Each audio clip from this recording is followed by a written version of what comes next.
সকালবেলা ঘুম থেকে উঠে আমার মাথায় যে একটা কথা এসেছে সেটা হচ্ছে আম মাখা খাবো। এবার আম মাখা একদিনও খাওয়া হয়নি, ভাবছি যে গাছ থেকে আম পেড়ে আম মাখা খাবো। কিন্তু কোন গাছ থেকে পারবো? আমার বাবার বাড়িতে কিন্তু কোনো আমের গাছ নেই, আর শ্বশুর বাড়ি তো দূরে। এখন কি করার, কিন্তু খেতে তো ইচ্ছে করেছে। আপনাদের ভাইয়াকেও বলেছি যে বাজারে যদি আম ওঠে কাঁচা আম তাহলে আমার জন্য নিয়ে আসবা, কিন্তু বাজারে খোঁজ করার পরেও দেখি যে আম নেই। আর কি করার, এই তো তারপরেও খাওয়া হচ্ছে। কিভাবে খাওয়া হচ্ছে চলেন তাহলে কথাগুলো শুনি। আসসালামু আলাইকুম, সবাই কেমন আছেন?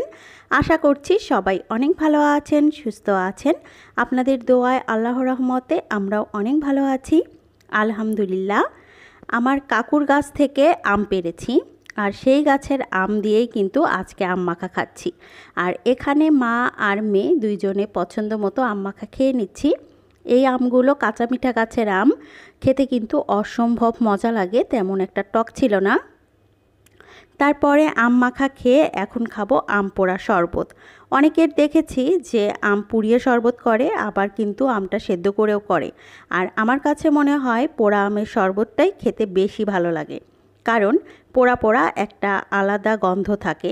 যেমন বেগুন পোড়া ভর্তা কিন্তু অনেক টেস্ট লাগে বেগুন সেদ্ধর চেয়ে। আবার দেখা যায় মিষ্টি আলুগুলো যেগুলো আমরা খাই সেগুলো কিন্তু সেদ্ধর চেয়ে পুড়িয়ে খেতে বেশি ভালো লাগে।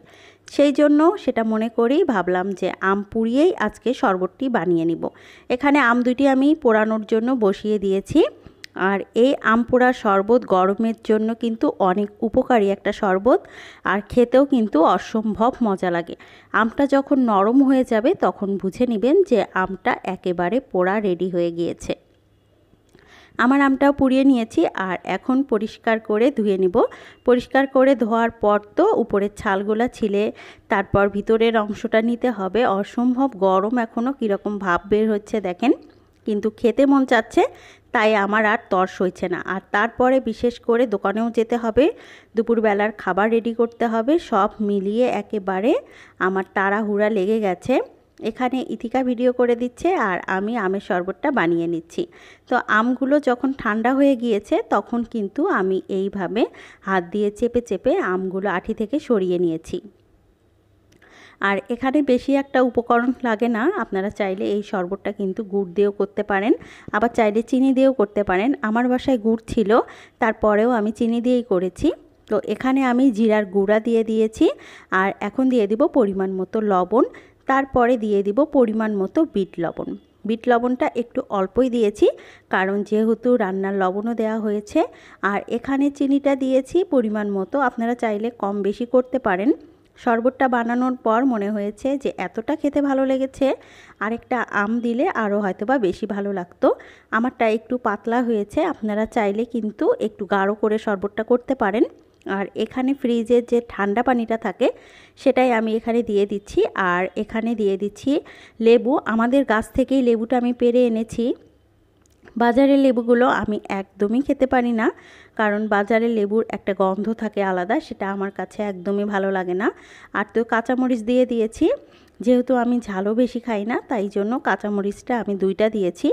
আর এত সুন্দর করে ব্লেন্ড করেছি, ভিতরে কিন্তু কোনো লামস থাকবে না। তারপর ইথিকা এইদিকে গ্লাস একটু ডেকোরেশন করে নিচ্ছে।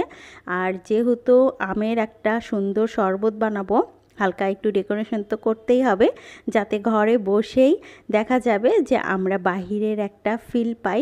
বাইরে কোনো রেস্টুরেন্টে খেতে গেলে এই 1 গ্লাস শরবত খেতেই কিন্তু অনেকটা টাকা দিতে হয়, তারপরেও কেন যেন মনে হয় অতটা ভালো লাগে না। কিন্তু বাসায় বসে যদি এই রকম একটা স্বাদের শরবত খাওয়া যায় তাহলে কিন্তু একদমই মন্দ হয় না, কি বলেন, তাই না?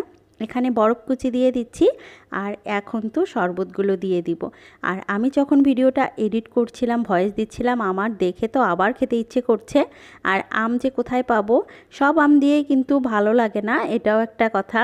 বেশি টক আম দিয়েও কিন্তু ভালো লাগবে না। আমাদের আমগুলো যেহেতু কাঁচা মিঠা গাছের আম ছিল, সেই জন্য অসম্ভব মজা লেগেছে। আজকের মতো এই পর্যন্তই শেষ করছি। আল্লাহ হাফেজ।